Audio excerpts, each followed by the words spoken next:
Iba pang detalye ng balita. Pagbaba ng antas ng kahirapan sa rehiyong Bicol, naitala ng Philippine Statistics Authority.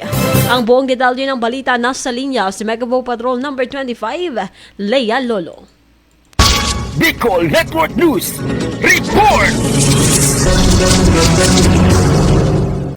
Inihayag ni Cynthia Perdiz, Regional Director ng Philippine Statistics Authority na patuloy na bumababa ang antas ng kahirapan sa rehiyong Bicol. Sa 2023, naitala ang poverty incidence na 20.3%, mas mababa kumpara sa 21.9% noong 2021. Batay sa mga datos, umabot sa 27.5% ang population of poverty incidence sa Bicol na kumakatawan sa 1.74 milyong Bicolano. Ang threshold para sa kita ng isang pamilya upang masabing hindi mahirap ay 13,989 kada buwan, mas mababa kumpara sa 29.3% noong 2021. Ito ay nagpapakita ng pagangat ng mga tao mula sa kahirapan na tinatayang 79,600 na individual ang naalis mula sa estado ng kahirapan. Gayunpaman ang rehiyon ay nananatiling mas mataas ang poverty incidence kumpara sa pambansang antas na nasa 15.5% para sa populasyon at 10.9% para sa mga pamilya. Ayon kay Annalise B. Bilen ng National Economic Development Authority Region 5, bagamat may mga positibong pagbabago, hindi pa rin natatamo ng Bicol Region ang target na 18.0%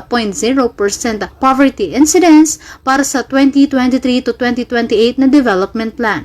Samantala, ang Sorsogon ang may pinakamataas na poverty incidence sa rehiyon, habang ang Masbate naman ang may pinakamababa. Para sa Bicol Network News, ito sa Megawo Patrol number 25, Leia Lolo, tatak tunay na serbisyo.